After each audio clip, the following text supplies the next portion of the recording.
할렐루야. 할렐루야. 네, 우리 주님의 은혜가 함께 하시기를 소원합니다. 이제 오늘 6번째 시간, 우리 찬양 영배 6번째 시간이죠. 이제 2시간 남았는데 그 은혜 많이 받으셨습니까? 그 소리는 별로 안 나오는데 네. 결국 우리가 온전한 예배자로 서기 위해서 되게 중요한 것 중에 하나는 아는 것, 알아야 되잖아요. 자꾸 아는 일에 우리가 더 자라가고 또 확장되어지고 이게 되게 중요하잖아요.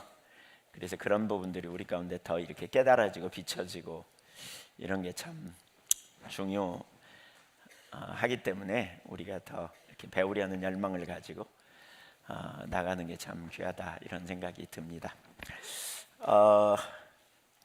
멀리서 오셨는데 그 식사는 잘 하셨는지, 제가 설교 준비하느라고 바빠가지고 이렇게 손님 접대를 잘 못한 것 같은데, 아무튼 네, 나중에 오면 손님 접대 잘 하겠습니다. 네, 오늘 이 시간에는 찬양과 경배의 가치와 우선들에 대해서 나누려고 합니다. 그러니까 그 찬양과 경배할 때 우리가 항상 기억해야 될 그러한 요소들이라고 할 수 있어요. 첫째, 전적으로 하나님의 영광을 위한, 우리의 찬양과 경배는 전적으로 하나님의 영광을 위한 것이어야 합니다. 하나님은 우리의 모든 찬양과 경배를 받으시기에 홀로 합당하신 분이죠. 홀로 합당하신. 그래서 우리가 홀로 합당하신 하나님에게 합당한 영광을 드리기 위해서 무엇보다 중요한 게 우리가 무엇을 예배하느냐. 이제 이 부분은 그 2번째 시간에 좀 다루기도 했지만 조금 더 상세하게 좀 언급하고 지나가야 되겠다 싶은 생각이 들어서 나누는데요. 되게 중요한 게 뭐냐면 하나님의 성품과 그분의 행하심에 대한, 하나님의 행하심에 대한 화답이라고 말할 수 있어요. 찬양과 경배는 하나님에 대한 도리적인 반응이죠. 근데 하나님에 대한 도리적 반응이라는 말은 하나님의 성품 그리고 하나님의 행하심에 대한 도리적 반응. 사실 이 부분은 요한계시록에 보면 그런 부분들이 참 잘 나타나 있더라고요. 이렇게 요한계시록에 나온 그런 예배에 대한 부분을 보면 그런 부분들을 잘 볼 수 있어요. 요한계시록 4장 8절 이하 11절까지 한번 읽어보죠. 네 생물은 각각 6 날개를 가졌고 그 안과 주위에는 눈들이 가득하더라. 그들이 밤낮 쉬지 않고 이르기를 거룩하다 거룩하다 거룩하다 주 하나님 곧 전능하신 이여, 전에도 계셨고 이제도 계시고 장차 오실 이시라 하고, 그 생물들이 보좌에 앉으사 세세토록 살아계시는 이에게 영광과 존귀와 감사를 돌릴 때에 24 장로들이 보좌에 앉으신 이 앞에 엎드려 세세토록 살아계시는 이에게 경배하고 자기의 관을 보좌 앞에 드리며 이르되, 우리 주 하나님이여, 영광과 존귀와 권능을 받으시는 것이 합당하오니 주께서 만물을 지으신지라 만물이 주의 뜻대로 있었고 또 지으심을 받았나이다 하더라. 그러니까 요한계시록 4장에 보면 우리의 예배가 하나님의 성품에 대한 반응을 수반한다는 사실을 이렇게 가르칩니다. 특별히 강조하고 있는 것은 여기에 보좌라는 단어가 많이 나와요. 10번이나 나옵니다. 요한계시록 4장에. 그러니까 하나님이 그의 모든 영광과 광채 가운데 그의 보좌 가운데 좌정하시며 그 찬양과 경배하는 이들에게 둘러싸여 그 찬양을 받으시는 모습이 나와 있어요. 그러니까 하나님의 보좌를 보면 그분이 누구이신가를 우리에게 보여줍니다. 그러니까 절대 주권자, 유엄이 넘치며 영광스러운 하나님, 그분은 빛이시며 완전한 영광과 그 광채 가운데 거하심을 볼 수 있어요. 조금 더 어둠이 없는, 거룩하시고 순전하시며 악을 철저히 대적하신, 그리고 전능하시며 영원하신, 그리고 그분의 계획은 반드시 성취될 것을 보여주는, 그래서 자신의 선하심을 혼자 독점하지 않으시고 세상과 공유하기 위해 세상을 창조하신 온 땅의 창조주이심, 또한 하나님은 창조주로서 생명을 주시고 이를 지탱하시는 분이심을 보여줘요. 그래서 그 요한계시록의 심장이라는 책에 보면 스캇 듀발은 이런 표현을 합니다. 자신은 할아버지가 되는 것이 최고의 행복한 소리를, 그러니까 행복이라는 소리를 말로만 들었는데 두 손녀가 태어나면서 자신의 삶을 완전히 뒤집어 놓았다. 그러면서 뭐라 그러냐, 자신의 두 손녀가 손녀가 하는 행동을 보면서 자신의 그 반응, 그러니까 자기가 하는 행동을 보면 손녀가 하는 반응에 자기 자신의 매우 즐거워하는 모습을 발견했다는 거죠.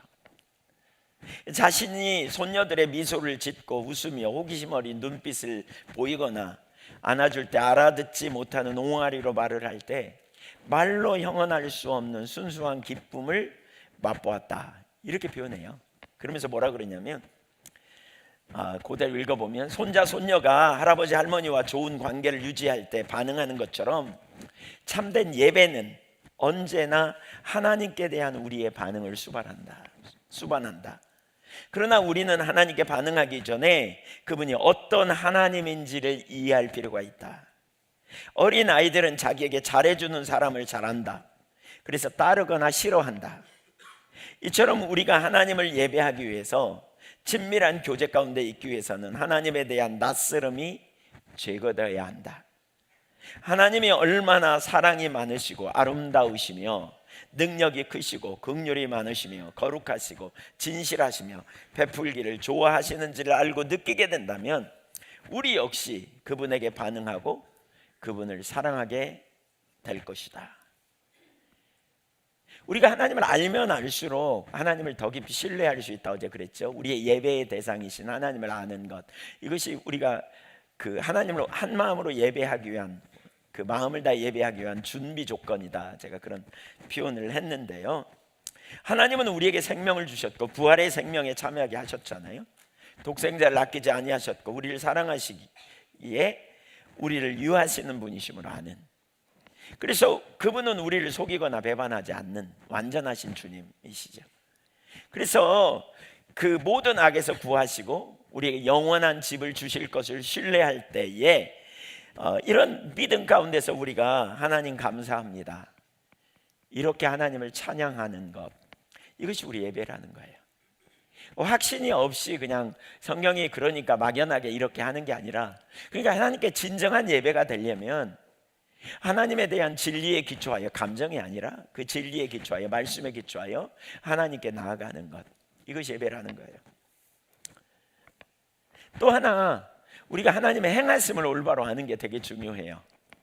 세 가지를 볼 수 있는데요. 그 중에 하나는 뭐냐면 창조하심. 하나님이 온 땅을 창조하심.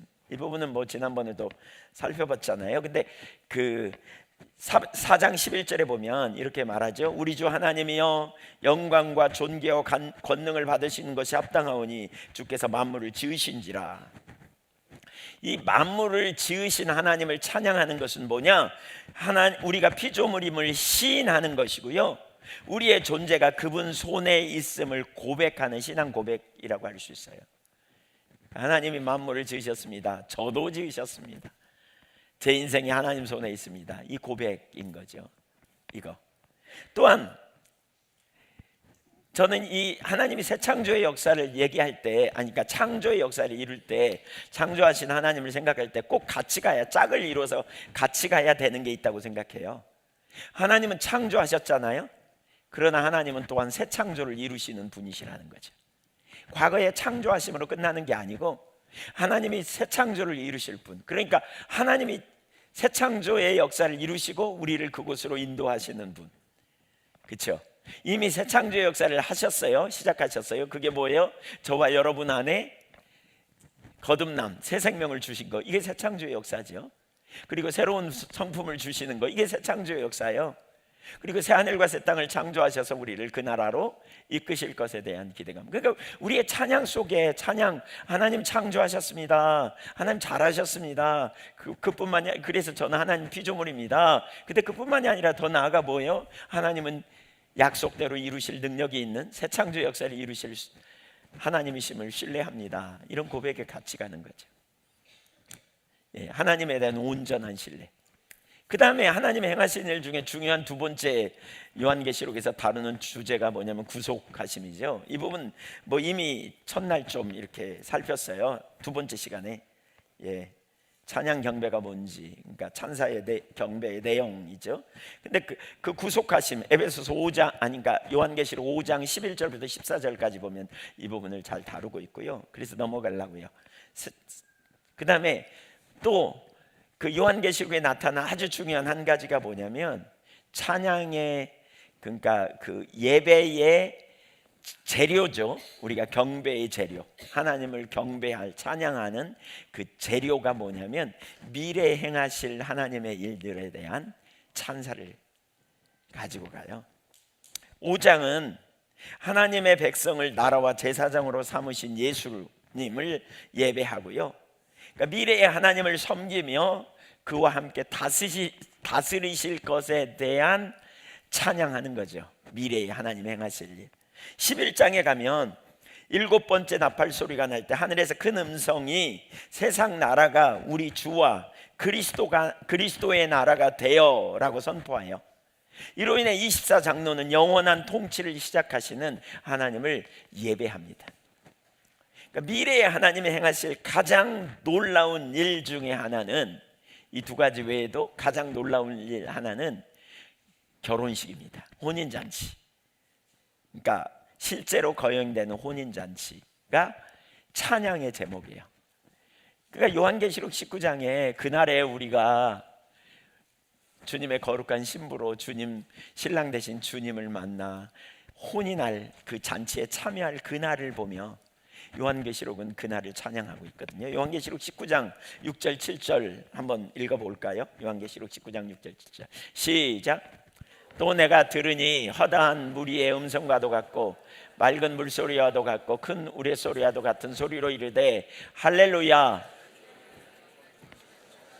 그 다음에 우리가 즐거워하고 크게 기뻐하며 그에게 영광을 돌리세. 어린 양의 혼인 기약이 이르렀고 그의 아내가 자신을 준비하였으므로, 이게 찬양의 제목이에요.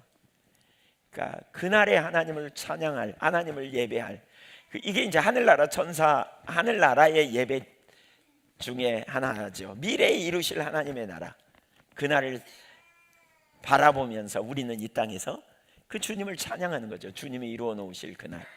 그러니까 우리가 찬양과 경배를 드리는, 뭘 찬양할 것인가, 찬양 곡 선정할 때 이런 부분들을 많이 생각하면서 곡을 만들기도 하고, 이런 곡이 선정되어지기도 하며 그 의미를 충분히 생각하며 우리가 예배하는 거, 이거 되게 중요해요. 풍부하죠. 확실한 믿음의 고백으로 이렇게 나가는 거죠. 그 의미들, 이런 거, 이런 거를 생각하면 가사, 이런 곡, 이런 걸 잘 생각해 보면 우리가 어떻게 예배해야 되는지, 그 가사에 담긴 그 고백이 뭔지, 그리고 그 속에 어떤 풍부한 의미가 있는지, 이런 부분들을 우리가 미리 알 수 있다면, 그러니까 찬양 인도자들이 참 중요해요. 이런 가사의 내용을 충분히 음미하고 또 그 의미하는 바가 뭔지를 충분히 알고, 그리고 찬양을 하는 거죠. 어떤 때 저는 이렇게 대놓고 말은 못하지만 속으로는 이렇게 생각하거든요. 저도 이렇게 귀가 있잖아요. 그러니까 뭐 생각하잖아요. 근데 어떤 때는 진짜 그 은밀한 사랑의 고백을 드리며 나가야 되잖아요. 그럼 막 은밀한 사랑의 고백으로 이렇게 속삭이듯이 나가면 좋겠는데 부셔 막 엄청 빠른 템포로 그냥 그러면 그냥 안 하고 있죠. 안 하고 있어요. 그러니까 잘 못해. 그 의미하는 바가 뭔지 이렇게 우리가 하나님을 찬양할 때 그 찬양의 가사의 내용이 뭔지, 뭘 찬양하는지, 뭘 고백하는지 이런 걸 좀 알면 좋은데, 그래서 제가 속으로 생각해봐요. 저분은 사랑을 해본 경험이 없나? 예. 사랑은 저렇게 나가는 게 아닌데.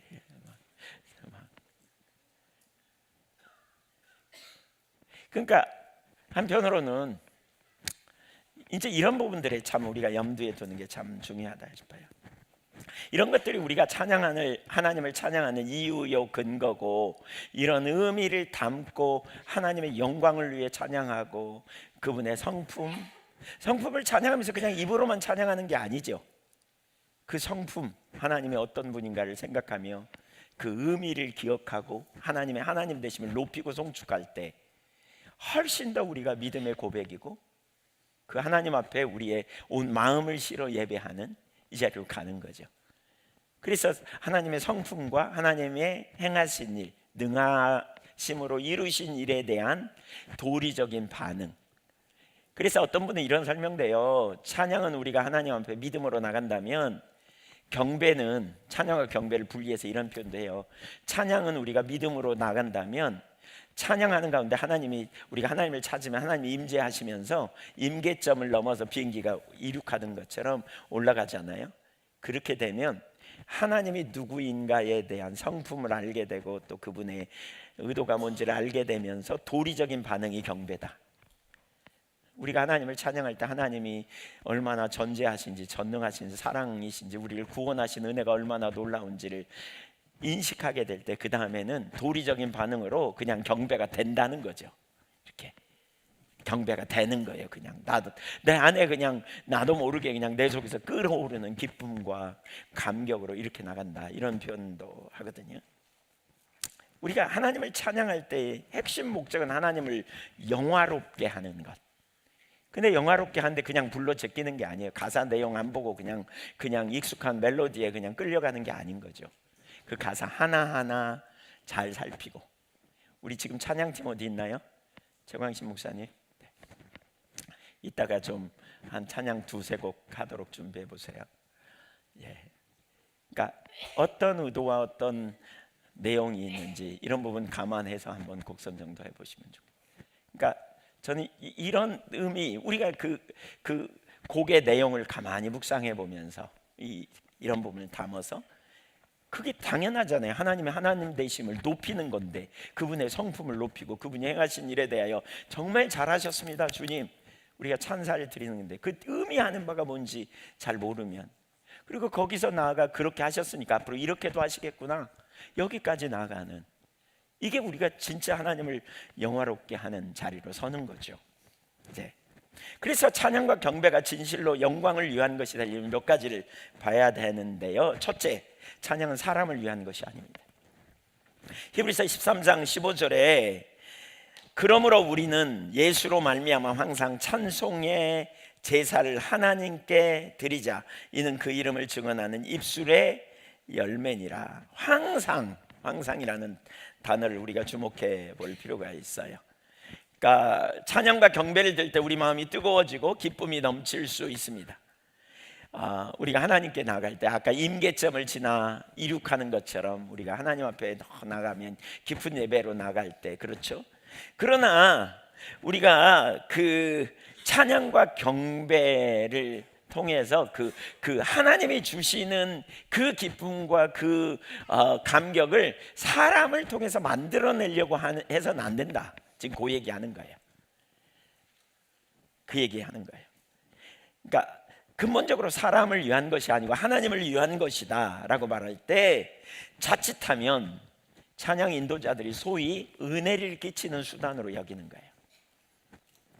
은혜를 끼치는, 또는 설교를 위해 사람들의 마음을 확 열게 하는 수단으로, 이렇게 준비 찬양의 개념으로 이렇게 이해하는 것이 합당하지 않은 거죠. 이 개념. 알트킨들은 히브리서 13장 15절에 대해 이렇게 말합니다.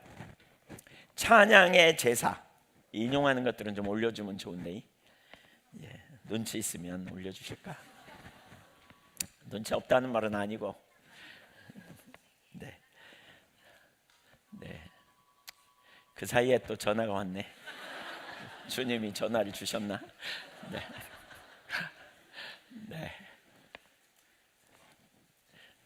빨리 내 전화도 보세요.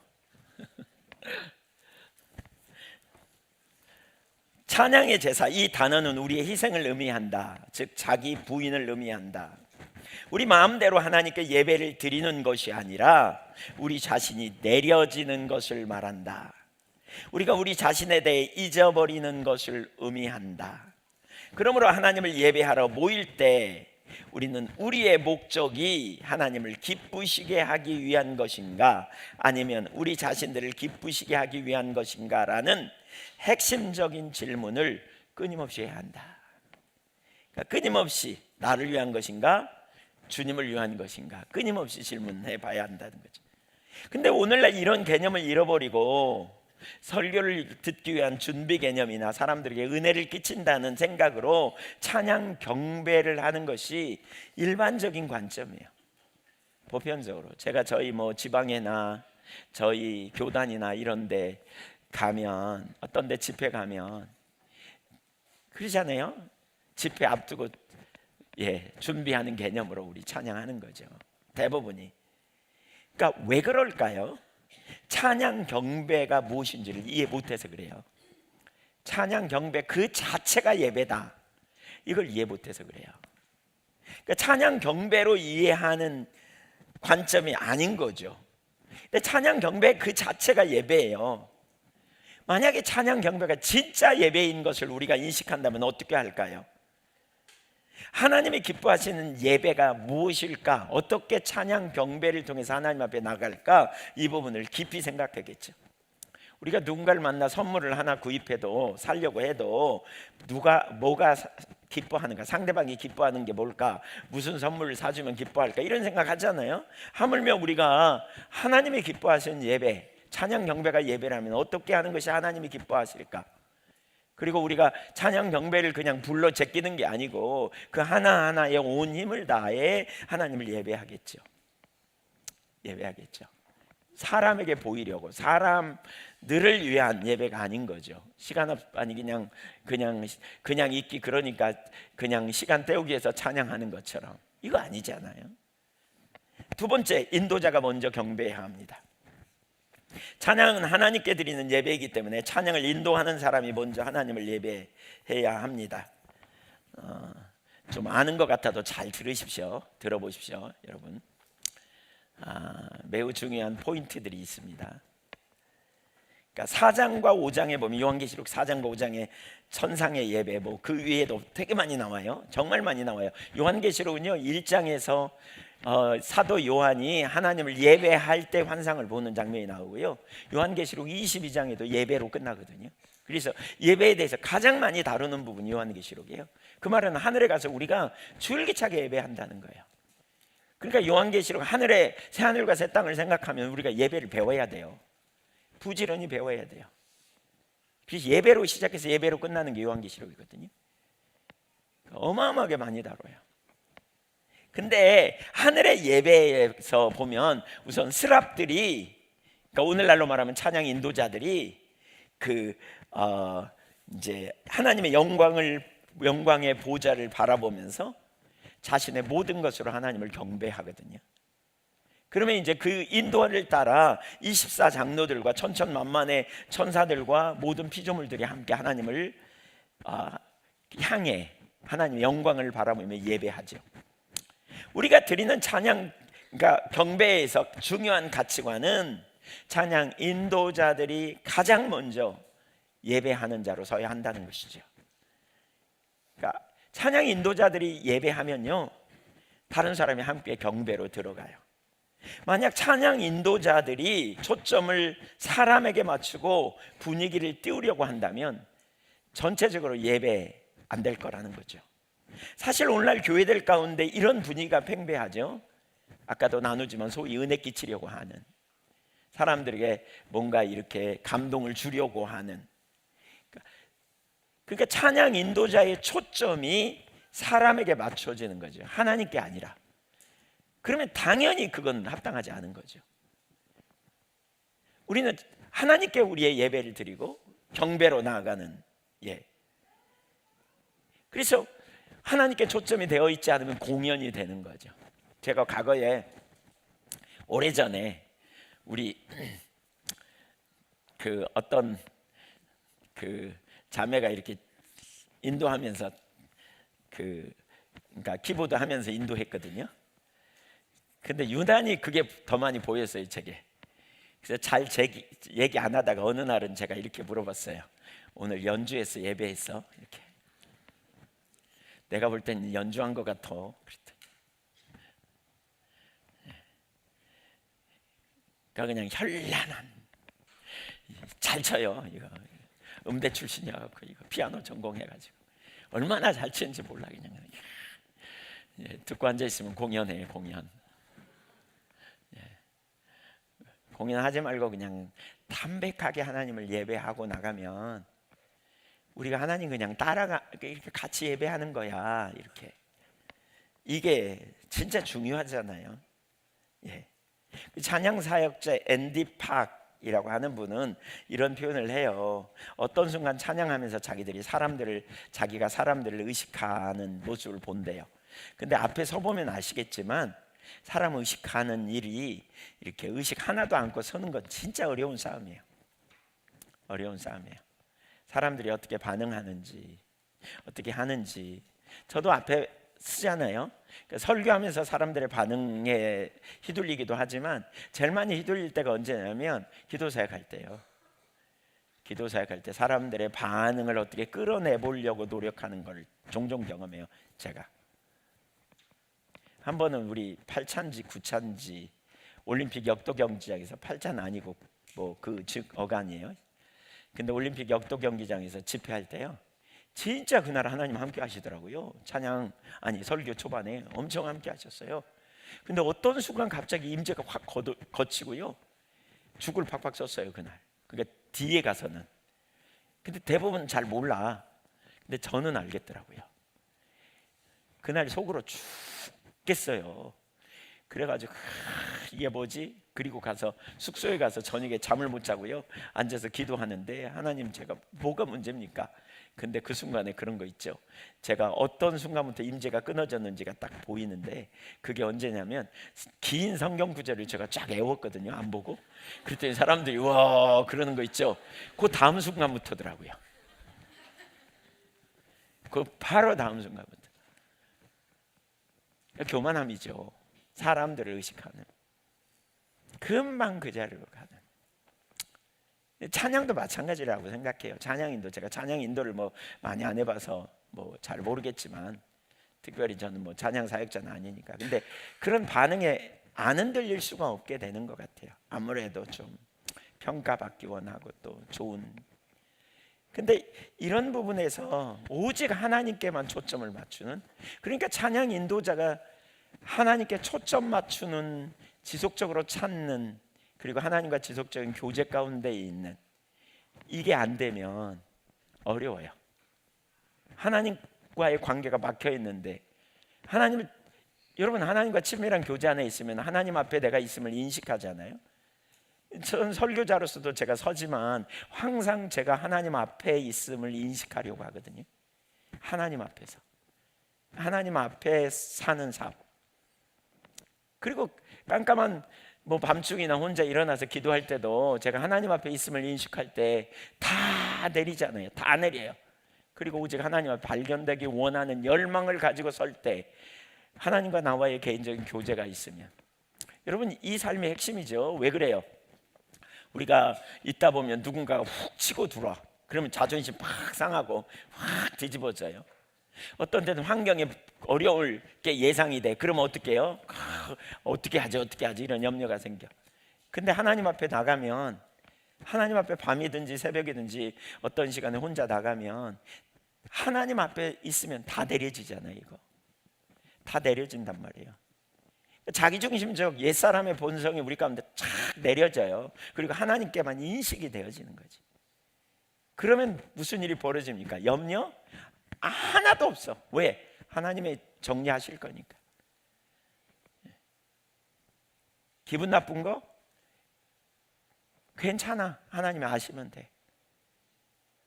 그러니까 이렇게 지속적인 하나님과의 개인적인 교제가 있어야 돼요. 찬양 인도자가. 그러니까 왜 찬양 인도자가 앞서서 인도하고, 더군다나 그냥 마이크 없이 혼자 하면 괜찮아요. 근데 마이크는 어마어마한 영향을 미치잖아요. 그러니까 다 들린단 말이에요. 근데 본인이 하나님과 친밀한 교제 없이 본인이 하나님 앞에 서는 삶이 안 된 채로 예배하면 모든 사람에게 심각한 영향을 미칠 수 있어요. 그러니까 우리가 어떤 태도와 자세를 가져야 되는지 이게 참 되게 중요해요. 그래서 우리도 이런 영역을 점검해야 되는 거죠. 우리 중심을 돌아보는 태도가 필요해요. 세 번째, 마음을 다하여 찬양해야 됩니다. 그러니까 이 부분은 살폈으니까 이제 그 마음을 다해 우리가 찬양한다 이 부분 살폈으니까 간단히 언급하면, 우리가 매너리즘에 빠지지 않아지는 게 참 중요해요. 마음을 다하기 위해서는 우리 온 열정과 열망이 다 모여져야 되잖아요. 그래서 그 중에 한 중요한 부분은 새 노래로 하나님을 찬양하라 그랬거든요. 시편 96편 1절에 새 노래로 여호와께 노래하라 온 땅이여 여호와께 노래할지어다.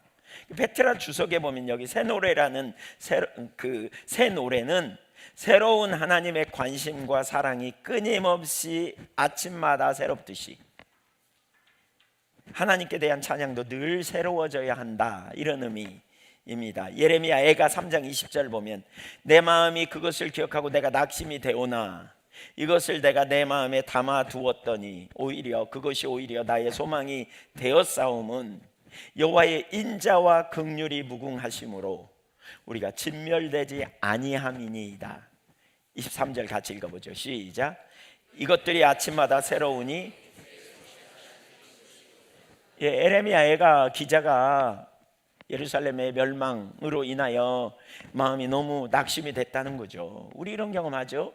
그는 쑥과 담즙을 먹은 것처럼 너무 힘들고 마음이 눌리고 낙심이 됐다는 거예요. 근데 어떤 순간에 내가 이것 내 마음에 담아뒀는데 그것이 오히려 나의 소망이 됐다, 성령의 조명으로 깨달은 거죠. 뭐예요? 인자와 긍휼이 무궁하심으로 하나님의 성품이 비춰진 거예요. 깨달아진 거예요. 그러면 순식간에 전환이 일어나는 거죠. 그때 무슨 일이 벌어지냐요? 새 마음이 우리 가운데 부어지죠. 주의 성실이 큼을 인하여 그때 우리가 온전한 예배자로 서잖아요. 새로운 예배, 그렇죠? 그때. 그러니까 한편으로는 우리가 여기 새 노래로 예배한다는 말은 찬양 인도자들이 특별히 더 이제 우리 모두가 그래야 되지만 찬양 인도자들이 더 그런 자리로 자꾸 가봐야 돼요. 예배의 가사를 설교자들 중에서도 여러분 우리 목사님들 그런 경험하시죠? 저 같은 경우도 설교 준비하면서 딱 오는 게 있거든요.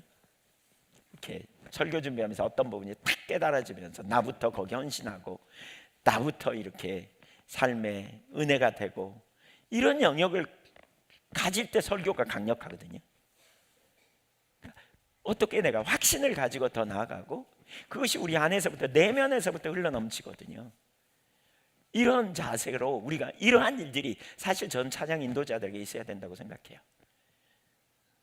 가사 하나하나 보면서 하나님의 성품과 하나님의 크심과 행하심과 환경에 눌릴 게 아니고 하나님의 말씀으로 내 환경을 새로운 각도로 바라보고 돌파해내고 이끌어내는 이런 전환이 우리 모두에게 이런 일이 일어나야 돼요. 저는 찬양 사역자들에게 곧잘 이런 말 해요. 제가 예한교회 찬양 사역자들 뭐냐면 본인이 소화할 만한 곡을 해라. 곡 선정. 본인이 소화도 못하는 것 같고 뭐 순교자의 삶을 사는 이에게 막 이런 거 해. 평상시에 본인이 선택하는 거 보면 절대 안 그래. 무슨 순교자의 삶을 사는 이에게 본인이 소화가 안 되는데 본인이 어떻게 그걸 진심으로 고백하겠어요? 하나님 앞에. 제가 거기 짧게 얘기했지만 그 속에 많은 의미가 담겨져 있거든요. 사실 그렇죠. 우리 새 노래로 부르고 매너리즘에 빠져가지고 그냥 불러 제끼는 거죠. 그냥 옛날 불러는 약할 때 강함 대신에 뭐 맨날 불러. 가사 내용도 생각지 않아. 그 대표적인 한 가지 보면 주기도문 하잖아요. 주기도문. 의미가 뭔지도 몰라. 그리고 그냥 하잖아요. 나중에 자세히 하나하나 뜯어보면 이게 그 내용이었어? 그런 거죠. 우리가 그렇게 타성에 젖어 있는 상태를 경계해야 되는 거죠. 마음을 다하기 위해서는 사실 그 가사 하나하나의 내용이 뭔지 의미가 뭔지 이 부분을 살펴보면서 그걸 내가 담아내고 고백하고, 그러니까 먼저 곡 선정하는 사람들이 그걸 해야죠. 자기가 담아낼 수 있는 수준에서 고백하는 일이 되어져야 진짜 확신 가지고 나가는 거죠. 네 번째, 우리는 예배를 드리기로 선택합니다. 찬양과 경배는 저절로 되지 않아요. 오늘날 찬양과 경배에 대해서 그러니까 진짜 많이 왜곡됐죠. 왜곡됐다는 게 뭐예요? 찬양과 경배가 예배라고 거의 생각 안 해요. 오늘날 일반적으로. 예. 그래서 찬양과 경배를 배워야 된다. 찬양과 경배를 위해 힘써야 된다. 이런 말이 뭔지도 몰라. 제가 볼 때는 많은 경우에 그런 것 같아요. 오늘날 일반적으로. 그러나 찬양 경배가 예배이기 때문에, 그러니까 예배라는 사실 자체 하나만 해도 우리가 진짜 찬양과 경배를 진지하게 대해야 되는구나, 이걸 찾아낼 수 있어요. 그러니까 우리의 결단과 의지가 포함되는 거죠. 우리의 결단과 의지가 포함된다는 말을 다른 한마디로 요약하면 이렇게 말할 수 있어요. 믿음이에요. 믿음. 찬양과 경배는 믿음으로 나가는 거예요. 내가 드리는 찬양을 들으시는 하나님, 내 중심, 그러니까 들으시는 하나님, 내 중심을 보시는 하나님을 향한 믿음의 고백으로 나가야 돼요. 그 하나님을 향한. 그것은 하루아침에 잘하지 않는다 그랬어요. 시간이 걸린다 그랬어요. 그러니까 결단한다는 말은 믿음으로 내가 하나님께 찬양과 경배라는 통로를 통해 하나님을 예배하기로 선택한다. 그래서 찬양과 경배를 나갈 때 믿음으로 가는 거예요. 믿음으로. 불러 제끼는 게 아니고, 어젯밤에 찬양할 때도 믿음의 길을 선택하라고. 제가 어떤 때는 그 찬양 경배 하다 보면요, 믿음으로 예배하라고 찬양 경배하라고 그러면 끊고 그걸 나누고 싶을 때가 많아요. 근데 그냥 하죠. 그냥 해요. 근데 믿음으로 해야 돼요. 믿음이 없는 건 뭐예요? 그냥 열정이 없는 거고요. 그리고 그 가사가 진정한 고백이 안 되는 거죠. 그러니까 결단은 뭐냐? 내가 정말 하나님 앞에 서리라, 이런 결단이 필요한 거죠. 예. 찬양과 기도는 둘 다 하나님께 드리는 예배인데, 기도도 한번 생각해 보세요. 하루아침에 기도가 막 잘 돼요? 유창하게 됩니까? 1시간씩 2시간씩 앉아서? 안 됩니다. 처음에는 그냥 기를 쓰고 뭐 앉아서 눈을 떴다 감았다 몇 마디 하면 할 말이 없네 뭐 이러잖아요. 근데 결단하며 하나님께 뭘 기도해야 될지 생각해 보고, 또 어떻게 기도하는지, 또 성경을 가지고 기도하기도 하고, 이러다 보면 기도가 점점 자라가잖아요. 이처럼 찬양 경배도 우리가 한번 따라주세요. 찬양 경배는 예배다. 하늘나라에 가서 내내 드려야 될 예배다. 그래서 배워야 한다. 이게 우리 가운데 분명해져야 돼요. 내내 드려야 돼. 예배. 그래서 믿음의 선택을 하는 거죠. 이때 중요한 한 가지는 입을 벌려 하나님을 찬양하는 겁니다. 저는 여기도 할 말이 많습니다. 예. 그러니까 묵상으로 우리가 할 수도 있어요. 그러나 입을 벌려 하나님을 예배하라고 성경이 말하고 있거든요.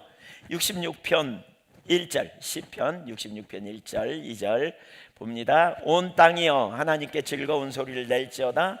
그의 이름의 영광을 찬양하고 영화롭게 찬송할지어다. 11절 81편 11절 우리의 능력이 되신 하나님을 향하여 기쁘게 노래하며 야곱의 하나님을 향하여 즐거이 소리칠지어다. 여기 소리를 내라, 이 말은 뭐냐면 환호, 탄성을 지르다, 뭐 이런 의미거든요. 그러니까 우리가 하나님을 향해 샤우팅하는 거죠. 제가 왜 소리를 내는 게 참 중요하다고 저는 생각하냐면, 그러니까 이게 이제 찬양 인도자하고도 연관이 있어요. 잘 들어보세요. 그 공명이라는 말이 있잖아요. 물리학으로 공명은 뭐예요? 같은 주파수로 진동이 맞을 때 작은 힘도 크게 증폭되는 현상, 이걸 공명 현상이라고 그러죠. 그래서 음악에서 공명은 현악기를 치면 그러니까 어떤 음이 울리면 현악기에 같은 줄이 울린대잖아요. 이게 공명이에요.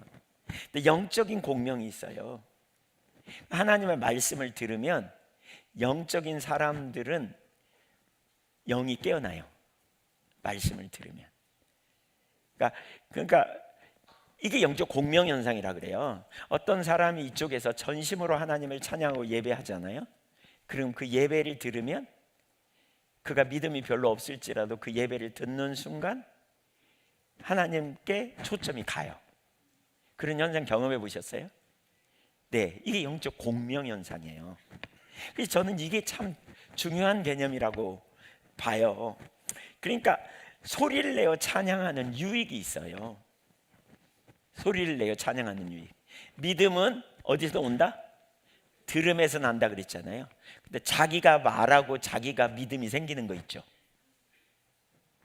그러니까 우리가 입술로만 고백하는 게 아니라 그 찬양을 할 때 여러분 찬양 가사 하나하나에 온 마음을 실어 찬양하면서 동시에 내가 찬양하는 가사를 귀에 들음으로 우리 안에 믿음이 증폭될 수 있다는 거예요.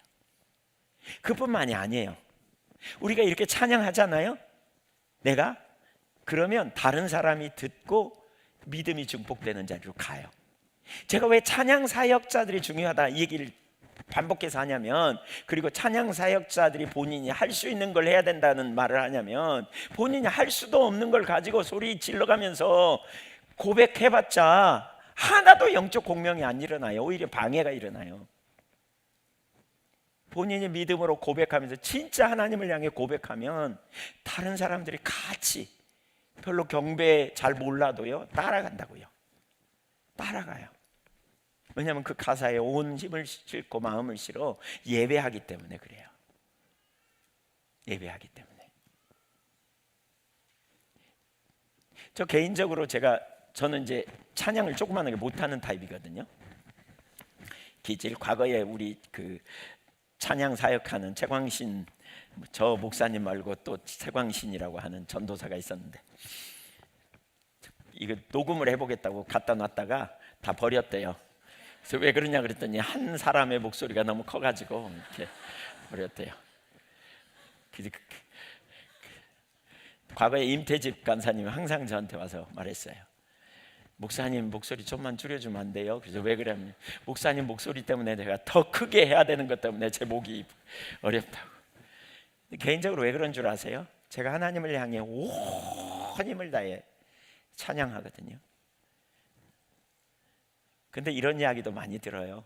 최근에도 우리 중보기도 하는데 제가 찬양했더니 우리 거기 참석한 한 분이 그러시더만요. 목사님 목소리가 너무 이렇게 하나님께로 우리를 이끌어간 뭐 그런 표현 하더라고요. 제가 그런 얘기 많이 들었어요. 전 기도하면서도 악을 써요. 주님이라고. 그럼 뭐라 그러냐면 목사님이 부르는 그 기도 소리에 기도가 더 잘 되어진다. 이런 얘기 많이 들었어요. 많이 들었어요. 잘 몰랐는데 알고 보니까 그게 공명이에요. 영적 공명이에요. 그러니까 찬양 인도자의 비중이 어느 정도인지 아시겠죠? 여기 예배 인도자들 손 들어보세요. 네. 손 들어보세요. 아니, 성규권 선생님 왜 손 안 들어요? 네, 여러분 축복합니다. 여러분이 어떻게 예배하냐? 그러니까 예배는 그냥 불러 제끼는 게 아니에요. 세상의 가수 이런 거 아니에요. 그들은 초점이 사람에게 있어요. 사람에게 감성을 울리고 사람들을 어떻게 감정을 자극해서 혼적인 영역을 자극하고 그리고 눈물도 나오고 그러잖아요. 여러분 그런 거 들어도 눈물 나오잖아요. 왜? 지금도 기억하고 있나요? 10월의 마지막 밤을 뭐 이런 노래 들으면 그러잖아요. 우리 혼을 자극해요. 사랑만은 않겠. 그러면 옛날 사랑할 때 사랑하다가 씁쓸한 경험 이런 게 해가지고 눈물 짓잖아요. 왜? 사람의 감성을 자극하느냐, 하나님께 향하여 나가느냐, 우리 영혼을 깨우느냐, 이거 다르단 말이에요.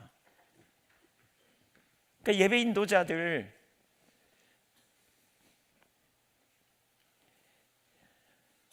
진짜 예배 인도하러 설 때 두렵고 떨리는 마음 각성하며 서야 돼요. 왜냐하면 그냥 안 하거든요. 마이크 잡고 그냥 청중을 압도하면서 본인 목소리가 제일 크게 해가지고 끌고 가는데, 이거 아니면 아무것도 아닌 거죠. 예. 심각한 거죠. 그렇게 되면.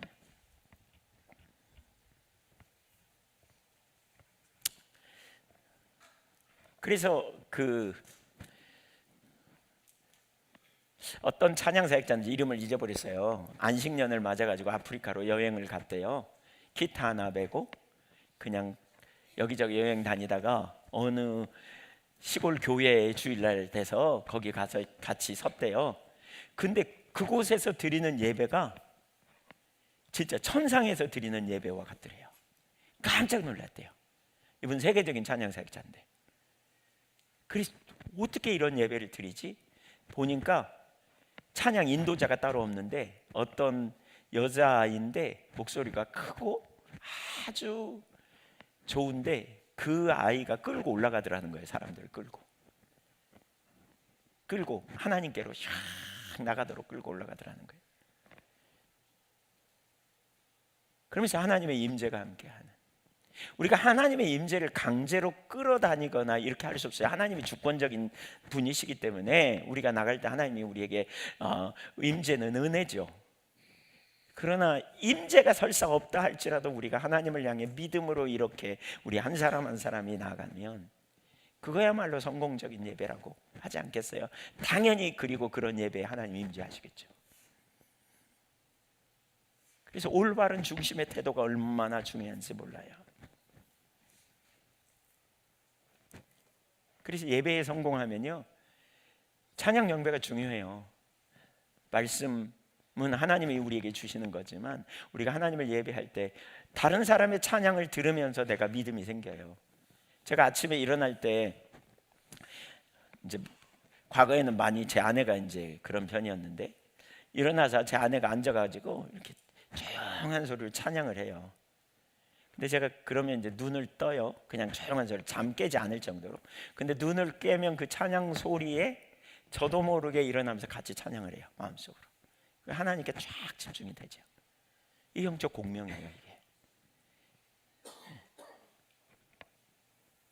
그래서 저는 개인적으로 찬양하면서 제가 큰 소리를 찬양해요.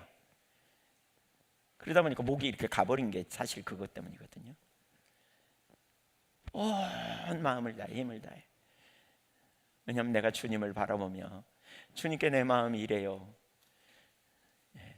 그런 마음으로 사람에게 드러내려고 하는 게 아니고요. 전 기도할 때도 소곤소곤, 전체 기도할 때는 제가 소곤소곤 잘 안 해요. 지금 목이 아파가지고 잘 큰 소리를 못하지만 우리 철야 기도 같은 데 할 때는 제가 아글아글 써요. 왠 줄 아세요? 진짜 절박한 심정을 가지고 주님을 찾거든요. 근데 그러면 많은 분들이 따라오는 것 같더라고요, 같이.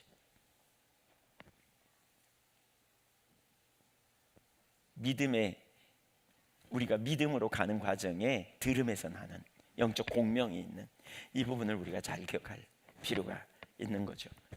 다섯 번째, 하나님께 드리는 예배를 방해하는 것을 적극적으로 대처해야 돼요. 그러니까 스캇 두발, 아까 요한계시록 심장이라는 책에서 요한계시록에서 우리에게 던지는 커다란 질문은, 그분은 이런 표현을 하는데, 요한계시록에서 우리에게 던지는 커다란 질문은 과연 사람들이 하나님과 어린 양을 예배할 것인가, 아니면 용과 짐승을 예배할 것인가 하는 것이다. 우리가 하나님이 아니면 사탄을 예배할 수밖에 없음을 보여준다라고 말합니다. 그래서 요한계시록 13장 4절, 용이 짐승에게 권세를 주므로 용에게 경배하며 짐승에게 경배하여 이르되 누가 이 짐승과 같으뇨, 누가 능히 이로 더불어 싸우리요 하더라. 요한계시록 15장 4절, 주여 누가 주의 이름을 두려워하지 아니하며 영화롭게 하지 아니하오리까, 오직 주만 거룩하시니이다. 주의 의로우신 일이 나타났음에 만국이 와서 주를 경배하리이다 하더라. 13절은 용과 짐승 곧 사탄과 그 무리에게 경배합니다. 그러니까 여기 13장 4절은 근데 15장 4절은 하나님께 경배한다고 말합니다. 여기 경배라는 단어의 원형은 프로스쿠네오거든요. 예배하다라는 말. 즉 하나님을 예배하는 것과 사탄을 예배하는 것을 묘사하는데 모두 동일한 단어를 쓰고 있어요. 프로스쿠네오. 그러니까 누구를 예배하느냐. 그래서 우리가 하나님을 예배하는 것을 마귀는 되게 싫어하는 거죠. 하나님 예배 안 하고 어영부영하면서 자기 자신 안 찾고 사는 것이 곧 너를 숭배하라, 마귀가 나를 숭배하라 이렇게 하지 않잖아요. 너 짐으로 살아라. 근데 그게 결국 마귀를 숭배하는 거거든요. 마귀가 뭐 너네 나 숭배할래? 이렇게 안 하잖아요. 에덴 동산에서 그렇게 했어요? 아니요, 너 하나님처럼 살아라 그랬잖아요. 그러니까 자기가 스스로 하나님처럼 살 수 있다고 생각한 거예요. 근데 그게 결국 지내놓고 보면 에베소서 2장 1절 2절 3절에 보면 뭐라 그랬어요? 허물과 죄로 죽었던 너희, 그 다음에 2절에 그때 세상 풍속을 쫓고 공중의 권세 잡은 자를 뒤따랐다 그랬잖아요. 그러니까 우리가 뭘 선택하느냐. 그래서 우리가 하나님을 찾고 예배하는 게 방해가 많아요. 원수가 해방해요. 그래서 싫어해서 온갖 방법을 동원해서 우리에게 원수가 해방한다는 사실을 염두에 둬야 돼요. 그래서 마귀는 우리에게 불화살을 쏘아. 무슨 불화살? 아침에 일어나면 괜히 짜증이 나고, 예배 드리려고 그러는데 괜히 엉뚱한 생각이 나고, 이상한 혼돈이 우리 속에 떠오르기도 하고, 아침에 일어났더니 그냥 오늘 살맛이 안 나고, 괜히 짜증이 팍 나고, 그런 생각 한 번도 안 난 분 혹시 손 들어보세요. 혹시 누가 손 들면 옆에서 보셨다가 찔러보세요. 죽었는지 살았는지 모르니까. 우리에게 다 그런 일이 있잖아요. 그런 일이 막 나와요. 아침이든지 어떤 때 수시로 시시때때로. 그러니까 그런 부분을 끊임없이 우리가 극복하고 넘어가는, 그러니까 그걸 방치하지 말라는 거죠. 예배 드릴 때 그 생각 방치하지 말라는 거예요. 여러분, 그럴 때 혹시 경배할 때 생각이 분산되고 초점이 하나님보다 환경에 맞춰주고, 그리고 머릿속에 이런저런 혼돈이 여러분 속에 왔다 갔다 하고, 그럴 때마다 우리가 해야 될 일이 있어요. 적극적으로 의지를 가지고 하나님을 예배하려고 해야 돼요. 그 방법이 뭘까요? 방법이 뭘까요? 눈을 크게 떠요. 그럴 때는 눈 감으면 딴 생각 나니까. 그리고 눈을 부릅뜨고 가사를 쳐다봐. 가사를, 찬양 가사. 눈으로 가사에 동의하고 입술로 부르고 마음으로, 눈으로 보고 마음으로 동의하는 거예요. 동의하는, 주님 제가 그렇습니다. 제가. 그리고 입술로 고백하면서, 그리고 예수 이름으로 물러가라. 온돈 내 생각 나가. 그렇게 쫓아내고 집중적으로 하나님 찾고 구하는 이런 태도가 필요해요. 이런 태도가.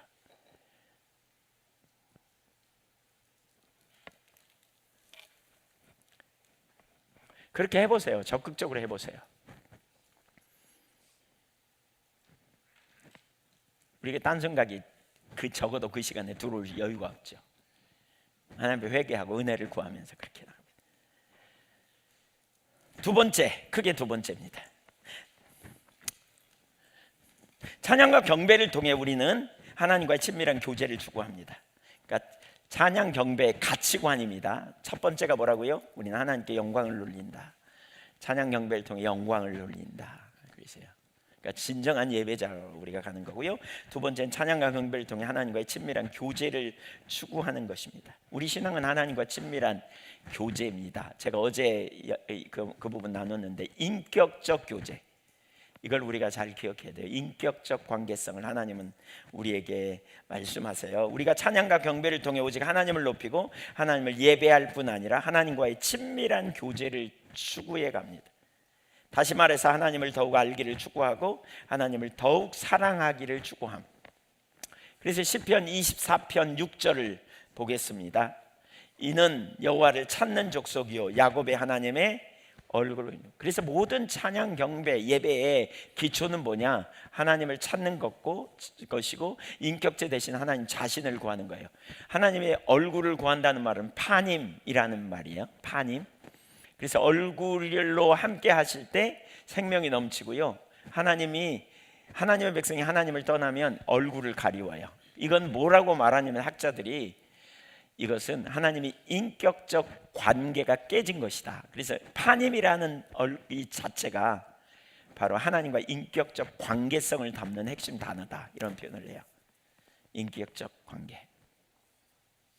그래서 우리가 하나님 앞에, 인격체이신 하나님 앞에 예배하는 거죠.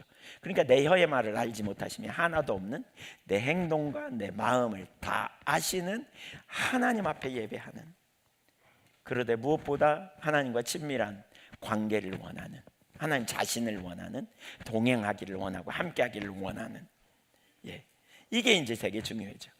반면에 오늘날 우리의 신앙을 전통적으로 내려오는 몇 가지 종교적 절차를 지키는 것으로 이해하고 예배를 순서 마치는 것으로 이해하면 경배의 중요성 전혀 못 봐요. 찬양과 경배를 친밀한 교제, 하나님과의 인격적 친밀한 사랑의 관계의 관점으로 이해한다면, 이게 사실 잘 보여야 되는데, 이게 이해한다면 마치 이렇게 남녀 간의 데이트와 같은 그런 개념으로 이해할 수 있어요. 오직 하나님과 나 사이에 내가 하나님 앞에 서서, 어제 여호와 앞에 서라 그랬잖아요. 여호와 앞에 서서 나는 하나님의 영광의 보좌를 바라보고 그분을 향해 나의 고백을 드리고 나의 마음을 고백하고 또 그분의 임재를 갈망하고 하나님의 하나님 되심을 높이고 송축하며 나가는 것, 이거죠. 네. 그럴 때 하나님께서 우리에게 임재하셔서 깨닫게 하시고 가르치시고 이끄시기 원하는, 그래서 이렇게 찬양 경배를 온전히 드릴 때 뭐가 있냐면요, 하나님과 나와의 개인적인 만남이 있어요. 이 만남은 공개적이지 않을 수도 있어요. 아니, 대부분의 경우는 공개적이지 않아요. 나와 개인적인. 그 왜 이런 찬양이 있죠. 저 장미꽃 위에 있을 아직 맺혀 있는 그때에, 후렴으로 넘어가죠. 시간이 없으니까. 주님 나와 동행을 하면서 나를 친구 삼으셨네. 우리 서로 받은 그 기쁨은 알 사람이 없도다. 마틴 부보가 말하는 것처럼 나와 당신, 나와 그것이 아니고 나와 당신, 인격적 관계. 그렇죠? 하나님은 인격체세요. 그래서 당신이에요.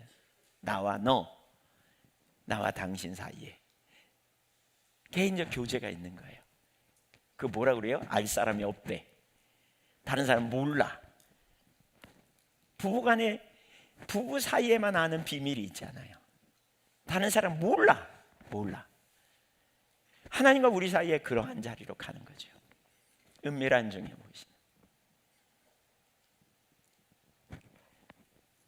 그러니까 개인적인 깨달음, 개인적인 인도하심, 예배 드릴 때 그런 일이 우리에게 일어나는 거죠.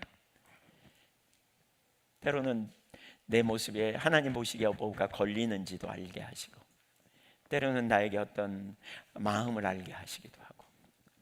그래서 이런 일을 통해서 우리가 사역이 우리 가운데 일어나는 일들이 일어나는데, 이런 역사들 뒤에 가서 좀 나누겠죠. 저는 요즘 개인적으로 주님께서, 그러니까 이렇게 집중적으로 주님을 찾고 다 내리고, 뭐 주님의 음성을 듣기 위해서 내가 어디 가요, 하나님 뜻을 알려주세요 이러고 가는 거 다 잘못된 거고요. 그냥 주님 자신을 구하는 거예요. 너 왜 나오냐? 그러면 주님이 좋아서요. 저 주님과 함께 있고 싶어요. 이런 태도로 친밀한 교제를 위해서요. 이것도 아니에요. 그냥 주님 자신을 위해서, 주님을 사랑함으로 주님이 기뻐하시는 삶을 살고, 나 주님과 정말 더 가까이 있고 싶어서, 이런 의도를 가지고 주님 자신을 구하는 거죠. 그러다 보면 주님이 내게 가르치기도 하고 알기도 하고.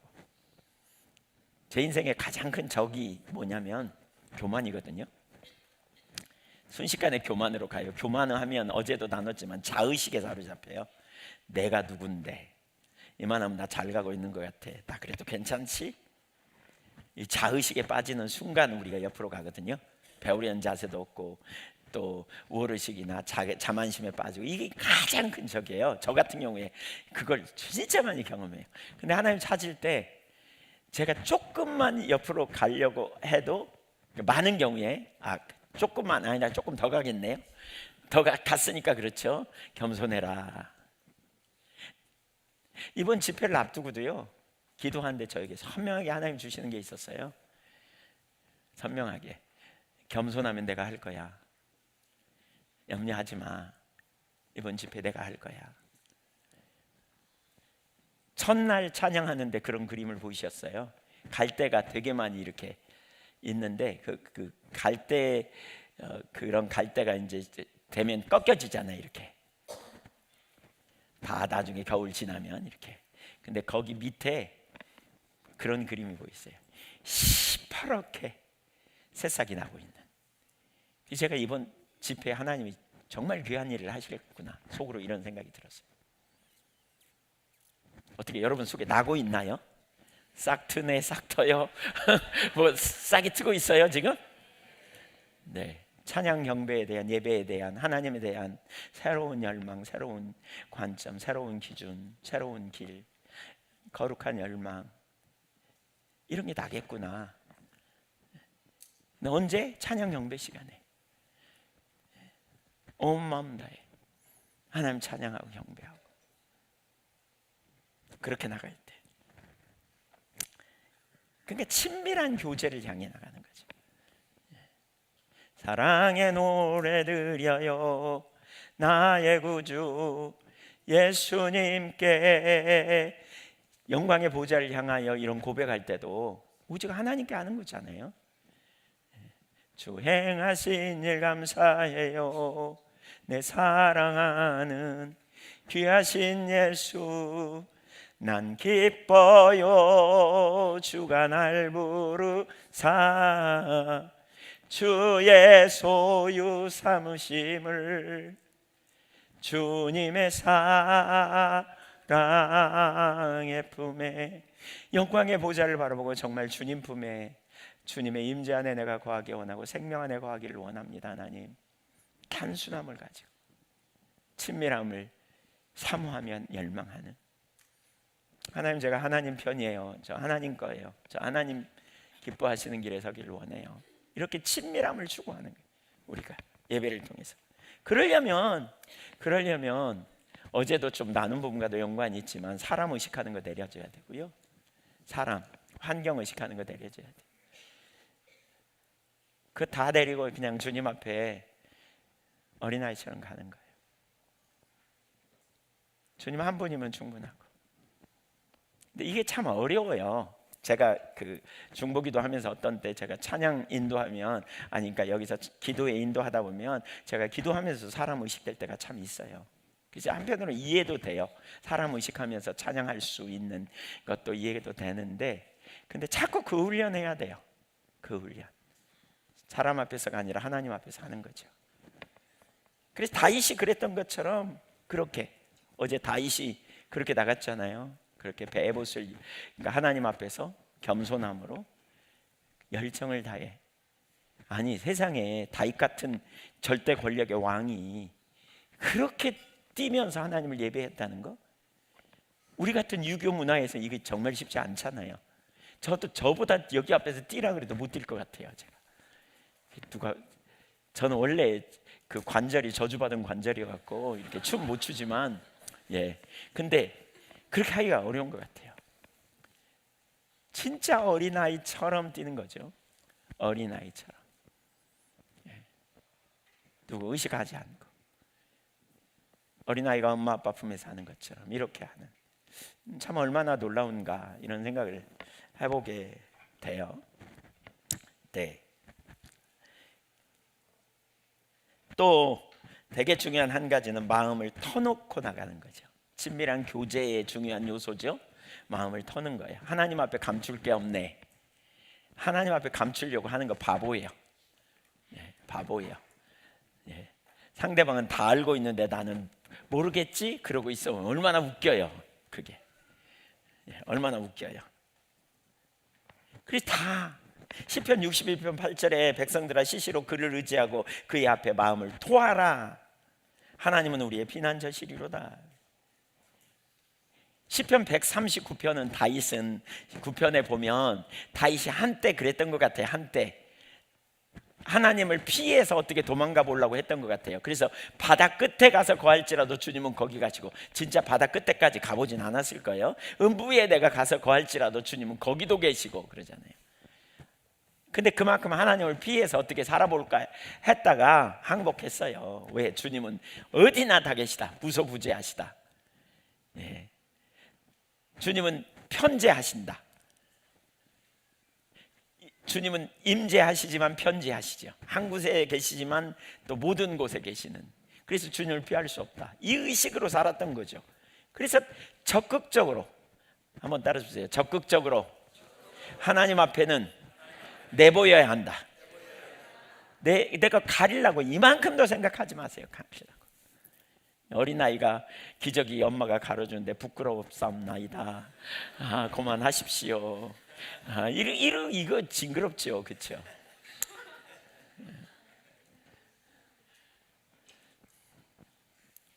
있는 그대로 그냥 내보이는 거죠. 내 실상, 내 실상을 하나님 앞에, 진짜 그게 가장 기본적인 요소예요. 이건 진짜 ABC에 해당되는 요소인데, 찬양할 때 이렇게 가는 거예요. 하나님, 저 하나님 앞에 나가요. 저 여기 있어요. 그러니까 이제 올바른 예배가 안 되는 게, 이렇게 자기의 삶 전체를 걸지 않으면 예배가 어려워요. 우리 신앙이 설교를 들으면서 어렵도다, 누가 저렇게 사냐, 이런 사람들이 오늘날에도 되게 많거든요. 그러니까 교회에서 다 그렇게 가르치면 좋겠어요. 제자가 돼야 된다, 몽땅. 근데 안 가르치는 교회들이 되게 많아요. 그래가지고 제자처럼 안 살고 그냥 주일날 예배 잘 드리고 11조도 헌금도 좀 많이 하고, 그러면 그냥 믿음 좋다고 인정해 주니까. 근데 어느 날 이 교회 왔더니 이 교회는 설교가 엄청 강해. 그분이 볼 때 하나님의 기준대로 설교하는데 강하게 보이는 거죠. 하나님의 기준대로 설교하는데 강하게 보여. 아이고, 이 교회 못 다니겠다, 여기만 교회냐, 그리고 딴 데가, 이러면 어떨까 싶어요. 딴 교회 갔더니 거기도 역시 기준대로 설교해. 거기도 기준대로 설교해. 이렇게 돼야 되지 않을까 싶어요. 이렇게. 이 코너를 돌지 못하면 하나님 앞에 온전한 예배자로 못 쓰는 거잖아요. 안 되잖아요. 근데 사실 그렇게 하면 뭐가 잘 될 거라고 생각하는데 진짜 미련한 거예요. 제가 성경을 보면 볼수록 제자가 되는 삶이 아니면, 하나님 나라 백성으로서 우리가 하나님께 전부를 걸지 않는 것은 미련한 거예요. 그건 진짜 값진 보화를 땅에 감춰놓고 그걸 발견한 사람이 그걸, 그 밭을 전부로 사는 것 같은 이 자세가 없는 것은 진짜 미련한 거예요. 그거 신앙생활 진짜 미련하게 하는 거예요. 성경을 보면 볼수록, 정직하게 대면하면 할수록 이건 너무나 분명한 성경적 길이에요. 기준이에요. 옆에 사람 한번 이렇게 축복해 주세요. 우리라도 잘합시다. 진짜예요? 네, 우리라도 잘하자고요. 기준을 얘기하면 성질 내지 말고, 삐지지 말고.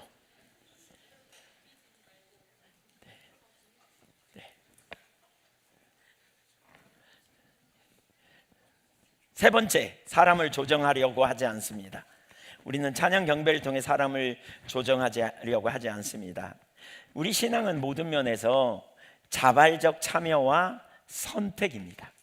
하나님께서 우리에게 자유의지를 가진 인간으로 창조하셨을 뿐 아니라 자유의지를 초월하지 않으십니다. 찬양 인도자들 중에 정말 많은 사람들은 찬양을 가지고 사람들을 조정하려 하는 경향이 많습니다. 그래서 감정에 호소하고 자기가 원하는 반응을 보이게 하려고 노력합니다. 이건 예배가 아닙니다. 감정주의로 사람들을 이끄는 거죠. 감정주의는 의도적으로 감정을 불러일으켜서 상대방으로 하여금 자기가 목적하는 바를 행하도록 하는 것으로 상대방을 이용하는 것입니다. 저는 가끔 제가 지난날 잘못됐던 죄를 회개하는 것 중에 하나가 그거 있어요.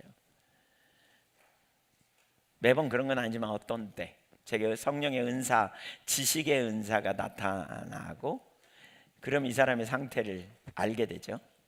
지식의 상태가 사람의 상태를 알죠. 그러면 거기에 맞는 뭔가 유로의 말을 해줘요. 아니, 그러니까 뭐죠? 이 사람을 좋게 해주려고 말한 적이 몇 번 있었던 걸 나중에 하나님이 깨닫게 하셨어요. 제가 진짜 중심에 회개했습니다. 우리 사람에게 인정받고 싶은 욕구가 있거든요. 그래서 어제 제가 하나님 우리를 다루실 때 사람에게 인정받고 싶어하는 욕구를 반드시 다루신다고 했잖아요. 반드시 다뤄요. 그리고 그게 다뤄져야 제대로 된 일꾼이 돼요. 그거 안 다뤄진 사람은 일꾼으로 쓰임받기가 어려워요. 일회용은 몰라도. 지속적으로 되려면. 그러니까 우리도 모르게 그 자리에 가는 거죠. 그러니까 우리 주님을 예배함으로 찬양 경배로 나가야 되는데 사람들에게 어떤 영향을 끼쳐야 한다는 생각을 통해 오히려 하나님께 나가는 것을 방해할 수 있다는 걸 염두에 두어야 합니다. 그리고 그런 이해를 가지고 찬양을 인도하는 사람은 찬양을 인도하면서도 자신은 실제로 하나님을 예배하지 않는 경우가 대부분입니다. 그냥 순서 진행하고 자기가 목적한 대로 회중을 이끌어 가려고 노력할 뿐입니다. 여러분, 예배에 대한 올바른 이해가 없으면 목회자들 그러기가 되게 쉽습니다. 주일을 보내면서 바빠요. 그냥 사회 보고 찬송하고 설교하고 그리고 그냥 축도하고 예배 드렸다 이렇게 생각하는. 그러기 아주 쉬워요. 뭐 목사님들 제가 말하는 거 대부분 공감할 거요. 우리가 예배에 대한 올바른 이해가 안 돼 있으면 나름 정성을 가지고 있는다고 하지만 진짜 내가 예배자로 하나님 앞에 섰을까 돌아보면 지금 관점에서. 근데 찬양 인도자도 그러기가 엄청 쉽죠. 그저 그런 자리에 있는. 그렇게 찬양하는 가운데 사람들의 마음이 뜨거워졌다고 해서 성령이 하신 일일까? 물론 성령님이 하실 수도 있어요. 육신의 열매일 가능성이 상당히 높죠. 우리가 세상의 가요나 동요를 들어도 우리 그러잖아요. 클래식 음악을 들으면 마음이 촥 가라앉잖아요. 제가 어느 교회 집회 갔더니 그때 그 추석 지나고 바로 집회를 갔거든요. 그랬더니 그 목사님이 그러더라고요. 목사님, 제가요 오늘 아침에 새벽 기도를 하는데요, 혼자 앉아서 있다가 저도 모르게 님이 오시나 보다 이걸 제가 하고 있었어요. 그때 무슨 뭐죠? 그런 특집 프로그램 했거든요. 송창식 뭐 이런 분들 왜 세시봉 그걸 이틀인가 했는데 그걸 그냥 계속 봤대요. 젊은 세대는 무슨 얘기인지 몰라 지금. 그 무슨 얘기야 뭐 그런 거 있어. 근데 그거 특집을 들었가지고 옛날 생각이 나면서 마음에 눈물도 나고 막 그랬대. 옛날에 추억에 잠겨가지고. 성령의 열매라고 말할 수 없잖아요. 그래서 무엇보다 중요하게 분위기를 이끌어 가려는 게 경계해야 된다는 거죠. 그러려면 뭐 해야 돼요? 영향을 미치려고 할 때 나타나는 대표적인 경향 중에 하나는 분위기 띄우는 거죠. 근데 이걸 경계하는 거예요. 철저하게. 그리고 오히려 차분하게 하나님을 향해 예배자로 나가는 나 자신이 먼저 그렇게 하나님을 예배하는, 오직 초점을 하나님께 맞추고 마음을 다해 하나님께 하나하나 또박또박 하나님을 경배하는. 그러면 하나님을 향한 관점이 우리 가운데 부어질 때 감정은 따라오기도 하죠. 이런 분위기 끌려고 하는 걸 조심해야 된다는 거죠. 네 번째, 정직성과 진실성입니다. 우리 신앙은 하나님 앞에서의 삶입니다. 고람데오의 삶은 진지하신 하나님 앞에서의 삶입니다. 그리고 그 삶은 곧 인격적인 하나님과의 교제입니다. 요한복음 1장 47절 한번 읽어주시죠. 같이. 요한복음 1장 40절 시작.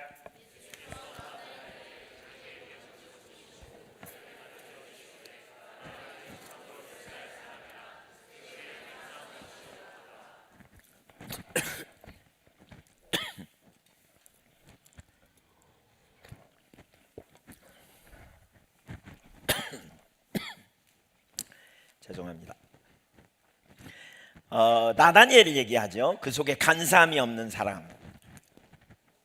그러니까 우리 신앙에 있어서 우리가 하나님이 인격체이시고 하나님이 살아계신 인격체, 우리를 창조하신 분은 우리와 친밀한 교제를 원하시기 위해서 우리와 함께 하시는 하나님. 그러니까 구약에서부터 그렇잖아요. 야라드 하셨다. 그리고 성막을 만들고 내가 너희 중에 함께, 언약을 맺자마자 성막을 만들라 그러고 내가 너희와 함께 하겠다. 그리고 성막을 완성하니까 임재하시고, 그리고 임재하시면서 내내 동행하시면서 그들에게 인도자가 되시고 구름기둥 빛기둥으로, 그 다음에 그들을 보호해 주시고, 그 다음에 전쟁에 이기게 하시는 승리자가 되시고, 필요를 공급하시는 분이 계시고, 길을 내시고, 그렇게 하셔서 가나안 땅을 차지하게 하신 하나님. 그리고 성전을 건축할 때 하나님이 또한 거기 임재하셔서 그렇게 그 백성을 보호하시고 지키시고 함께 하시기 원하시지만, 이스라엘 백성들이 하나님을 떠나면서 금송아지 만들면서, 아니 저기 뭐지, 우상 숭배하면서 하나님과 분리돼서 어려운 심판을 받게 되고, 그러자 하나님이 새 언약과 새 마음을 주신다고 약속하시더니 예수님이 육신을 입고 오시는 성육시 사건을 통해서 또 우리에게 찾아오신 거잖아요. 뭐 하려고요? 말씀이 육신이 되 우리 가운데 거하시려고, 함께 하려고. 그걸 마태복음에서는 뭐라 그래요? 임마누엘 사건으로 해석합니다. 그래서 마태복음 1장에서는 임마누엘, 하나님이 찾아오셨다면, 마태복음 28장에서는 세상 끝날까지 내가 너희와 함께 있을 거야. 계속 주시는 메시지가 뭐냐면 함께 있기 원하는 거예요. 함께 있기 원해요. 우리에게 오신 것은 양으로 생명을 얻게 하되 풍성한 생명을 주려고 오셨고요, 하나님은. 그러니까 주님이 우리에게 그렇게 오셨죠. 그리고 부활 승천하시면서 뭐라 그랬어요? 내가 가면 너희에게 성령을 보내리니 보혜사, 그가 너희에게 오면 모든 진리로 인도하고 너희를 고아처럼 버려두지 않게 될 거야. 그리고 성령으로 우리 안에 지금 내주하고 계세요. 뭐 하려고요? 우리에게 하나님 노릇, 우리에게 아빠 노릇 하시려고. 성삼위 하나님이 어디 계세요? 어디 계세요? 계시나 보세요. 계세요? 우리 안에 계세요. 내 안에 거하세요. 성삼위 하나님이 우리 안에 계세요. 구약 시대에 임재하셨다면 성전에 가야 만나요. 신약 시대에 우리 안에 성전 삼고 내 안에 내주하고 계세요. 그리고 동행하세요. 나는 어디서든지 예배할 수 있는 거죠. 어디서든지 주님께 귀를 기울이고 어디서든지 그분의 뜻을 따라 우리가 발을 맞춰 나갈 수 있는 그 놀라운 일이 우리에게 있단 말이에요. 우리와 그렇게 친밀한 교제를 원하시고 동행하기를 원하시는, 그러니까 주님이 우리 안에 계신데 감출 수 있어요? 숨길 수 있냐고요? 가능해요? 절대 불가능해요. 절대. 이걸 인식해야 돼요. 여러분, 혹시 하나님 앞에 감추려고 생각하면 꿈 깨세요. 완전히 불가능해요. 여러분 한 방에서 자는 여러분의 아내나 남편은 숨길 수 있어도 하나님 못 숨겨요. 다른 사람한테 감출 수 있어도 하나님을 감추는 건 완전히 불가능해요. 간사함이 없다, 그 말은 겉과 속이 하나다, 진실성을 의미해요. 시편 32편 2절, 마음에 간사함이 없고 여호와께 정죄를 당하지 아니하는 복이 있다. 마음이 정직한 자가 복이 있다, 이렇게 표현하죠. 잠언 3장 32절, 대저 패역한 자는 여호와께서 미워하시나니 정직한 자에게 그의 교통하심이 있으며, 교통이라는 말은 소드인데 히브리어로 소드라는 말은 여호와가 주재하시는 원탁회의에 들어간다, 이런 의미라 그래요, 어떤 학자들은. 그러니까 친밀한 교제가 있다는 거예요. 정직하지 않고 친밀할 수 없어요. 그래서 제가 직면을 강조하는 거예요. 그래서 직면. 하나님 말씀하시면 그 앞에 10개 중에 한 개만 해당해도 접니다. 하나님 저를 용서해 주세요. 그리고 회개하고 돌이키는 일이 일어나야 전환이 일어나요. 이 직면하는 거. 우리의 예배의 여러 면에서 이 가치가 적용돼야 돼요. 마음을 다해 드리는 예배에서 우리가 찬양할 때도 여러분 마찬가지예요. 하나님 앞에 나갈 때, 나가기 전에 혹시 여러분 자신을 살펴보면 회개할 법 있으면 회개하고, 우리가 찬양할 때 고백하잖아요. 찬송과 그 찬양의 그 가사 내용 하나하나를 보면서 내가 진짜 이렇게 되기를 원하느냐 원하지 못하느냐, 나는 믿음이 약해서 아직 못해, 그러면 그 고백을 정직하게, 하나님 제가 잘하기가 쉽지 않아요, 하나님 아시죠, 제가 이렇게 할 수 있는 은혜를 저에게 부어주세요, 이렇게 고백하는 게 올바른 거죠. 존재를 다해 우리가 하나님 앞에서 고백하는 건데, 할 수도 없는 약속을 저한테 누가 와가지고 목사님 제가 이렇게 이 다음에 제가 목사님 집 하나 사드릴게요 막 이렇게, 그렇게 말하는 사람도 없지만 말할 사람도 아니겠지만 어쨌든 그렇게 얘기한다고 쳐보세요. 예. 하지도 않을 걸 알아, 보여. 그럼 제가 그 말에 뿅 갈까요? 접고 들어가죠. 이 인간 안 되겠구나 이렇게. 우리 하나님 앞에, 여러분, 하나님의 인격체라는 말의 의미가 다 그런 게 포함돼요. 살아계신 여호와 앞에서, 그게 다 그런 의미예요. 그분 앞에서 내가 말하고 행동하고 살고, 이게 그분 앞에서예요. 화장실 속에서는 주님이 안 보냐? 아니에요. 그분 앞에 있는 거예요.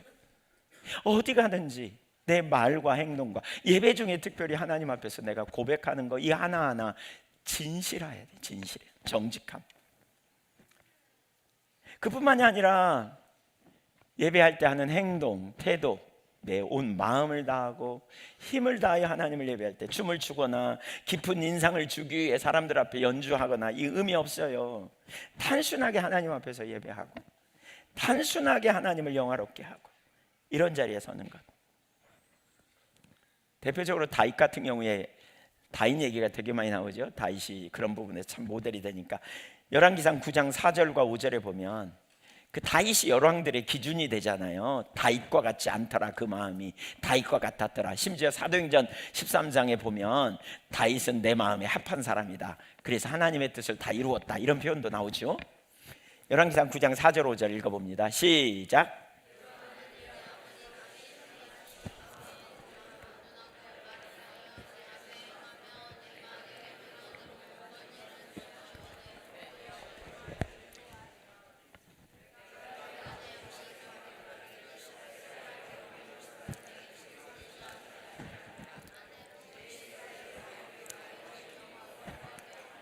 하나님의 다윗을 왕위를 영원히 다윗의 후손의 왕위를 계속 끊어지지 않게 하겠다 그러는데, 그 중에 핵심적인 근거가 뭐냐면 그러니까 그 솔로몬에게 주신 말씀이죠. 9장 4절에 보니까 내 아버지 다윗이 행함같이 마음을 온전히 하고 바르게 하며, 중심이 바른 거죠.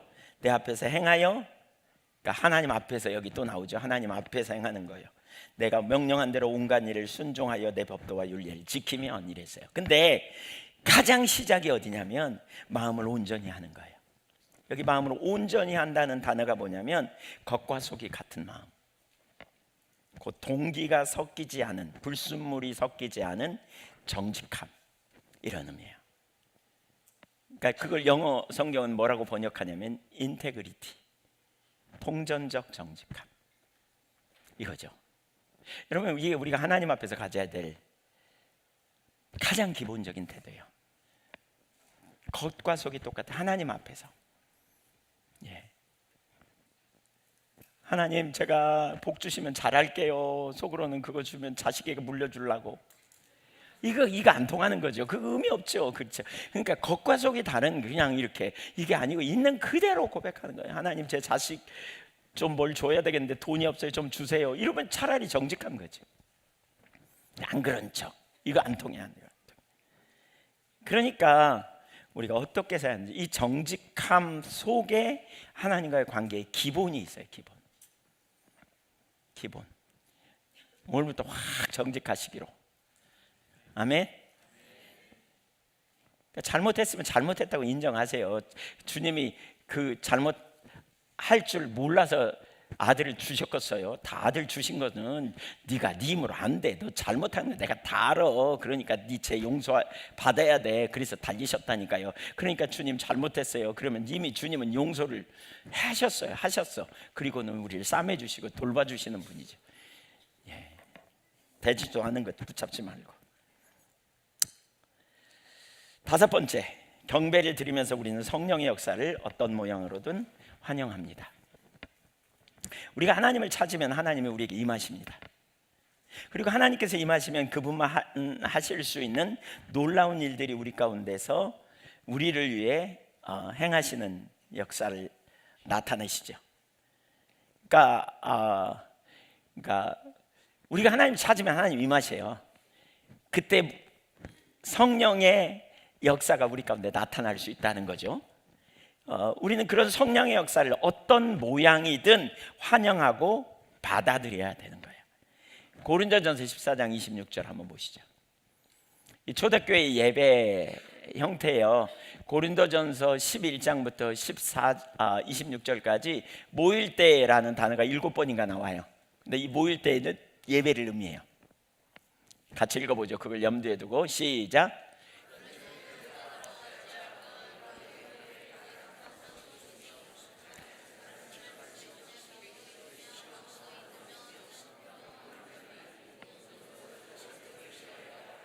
그러니까 너희가 모일 때에 그랬죠. 모일 때에 뭐도 있고 찬송시, 가르치는 말씀, 계시. 그러니까 오늘날 예배의 원조가 여기서부터 나온 거예요.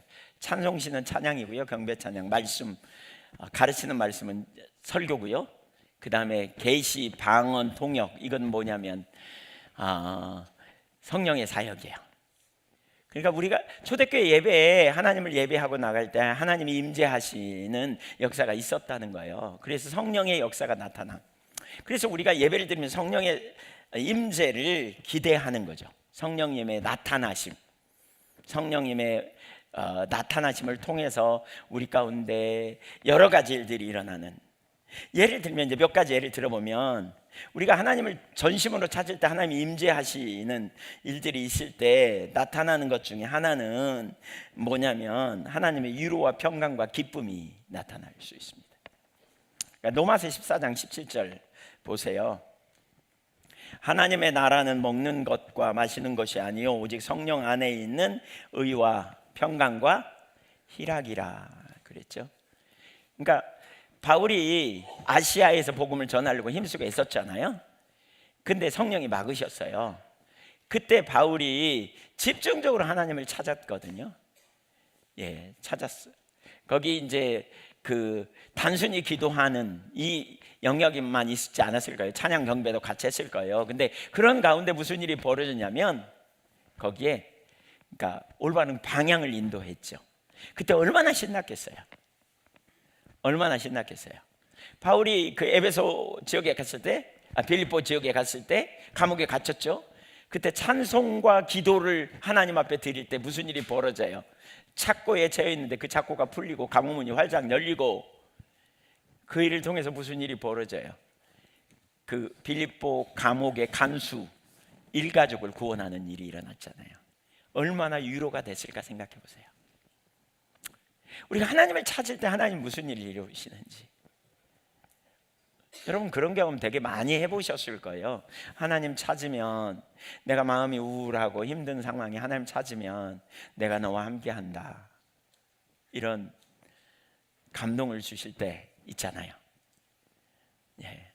어떤 데는 성경 구절이 떠오르기도 하고 어떤 데는 성경 그 찬양 가사 속에 능력의 주님이라는 게 보이면서 평상시에 맨날 했어. 근데 성령님이 조명하셔서 깨닫게 돼. 그러니까 염려가 바뀌어지고 놀라운 자유함과 안식이 있고 그리고 가사를 통해서 하나님의 사랑이 얼마나 크고 놀라운지가 선명하게 인식되고 그 앞에서 그 사랑과 은혜로 인하여 감사하고 기뻐하는 이런 경험들. 우리가 하나님 찾을 때 이런 일이 일어나는 거죠. 그걸 적극적으로 환영한다는 거죠. 예, 그럼 그 다음에 다양한 치유가 일어나죠. 우리가 찬양 경배할 때 하나님께서 이런 영적인 영역의 치유도 있지만 이런 지금 나눈 게 영적인 영역의 치유죠. 죄를 회개하는 일도 그렇고 근데 육신의 질병의 치유도 나타나요. 그걸 통해서 특별히 그 누군가를 병자를 위해 기도하기 전에 우리가 하나님을 집중적으로 찾을 때 치유하시는 하나님에 대한 믿음이 우리 가운데 부어지거든요. 그래서 병자를 위해 기도할 때 특별히 병원 같은 데 갔을 때 할 수 있으면 그 병실 안에 있지 말고 밖으로 나와가지고 의자 같은 데 공원 같은 데 이렇게 좀 나와서 잠깐이라도 하나님을 경배하는 시간을 갖는 게 되게 중요해요. 그러니까 경배하면 우리의 믿음이 기도하는 당사자만이 아니라 기도받는 이도 초점을 하나님께 두면서 믿음이 충만해지거든요. 그리고 그럴 때 기도할 때 훨씬 더 역사가 나타나요.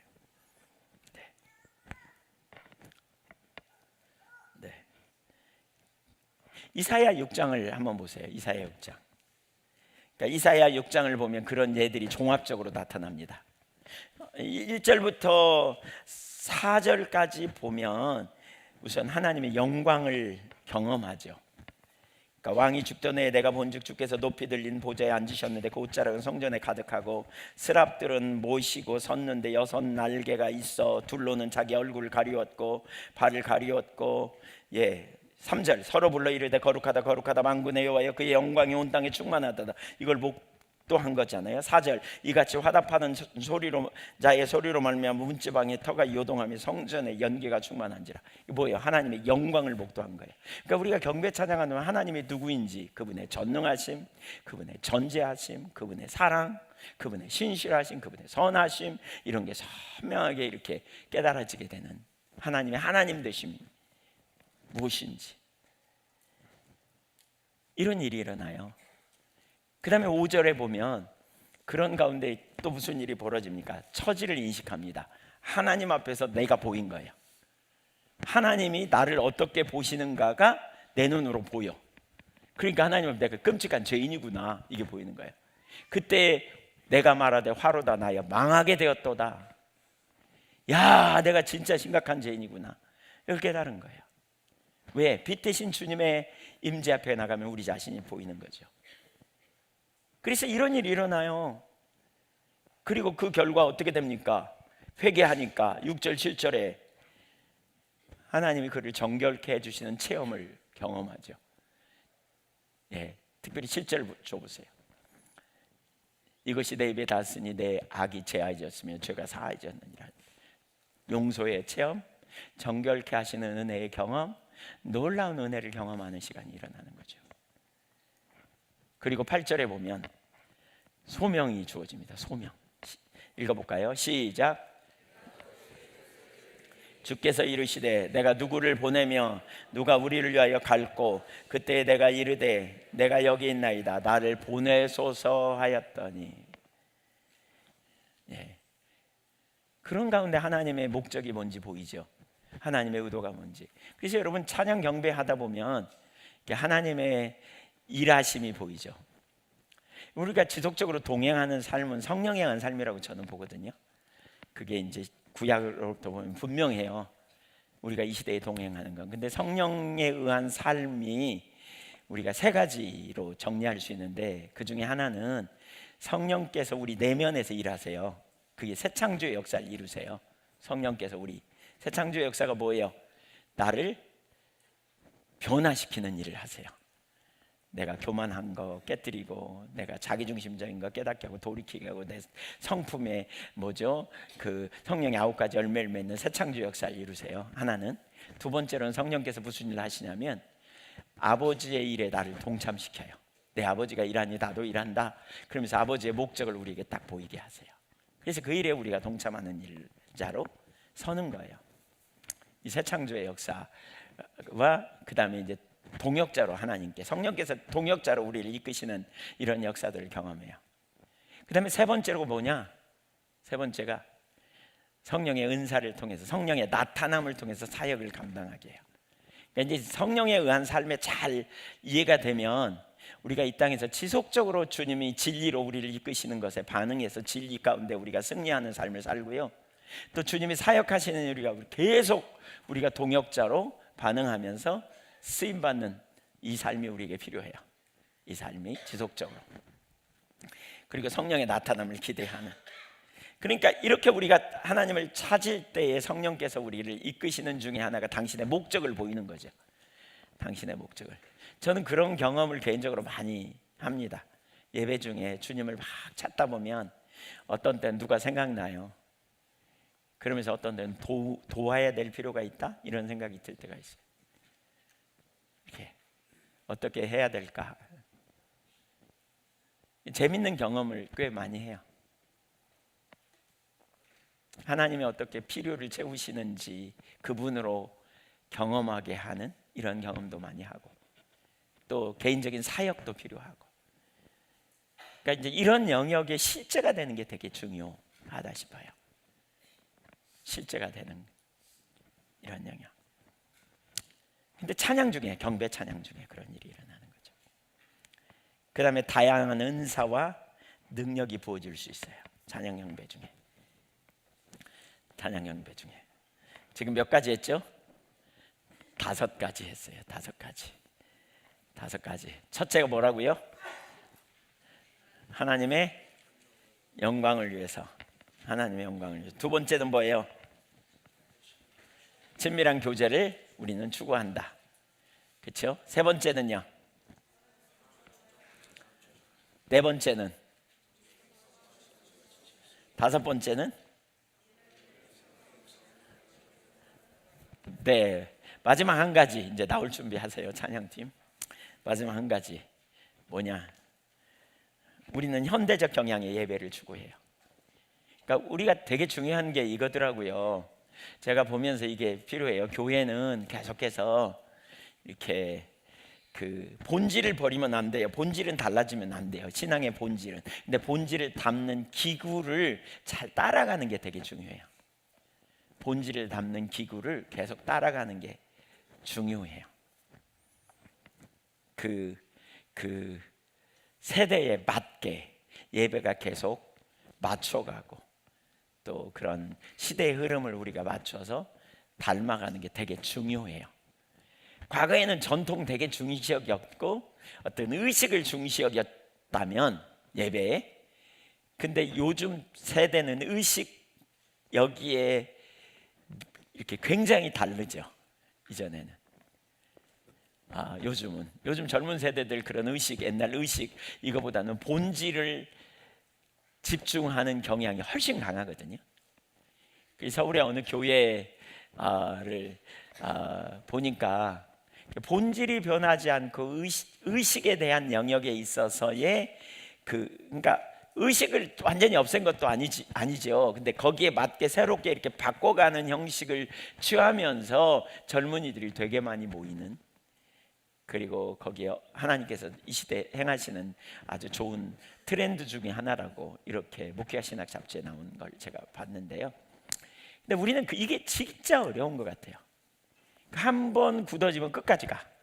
우리가 찬양 경배만 해도 마찬가지예요. 이렇게 본질을 따라 닮아가되 어떻게 하나님이 기뻐하시는 삶으로 우리가 나아가되 그런 현대적인 것을 우리는 과감히 받아들이고 또 그러한 영역에서 하나님이 기뻐하시는 다양한 도구들을 통해서 우리 하나님을 예배하는 걸로. 과거에 뭐 이런 드럼 이런 거 올라오지도 못했죠. 오늘 김영식 목사님 설교하면서 보니까 뭐 기타 가지고 가운데 섰는데 작은 강단성에 섰는데 쫓겨났다면서요. 지금 그런 교회 거의 없을 거예요. 그러니까 이걸 담아내는 이런 영역 가치관, 이걸 우리가 중요시 여긴다.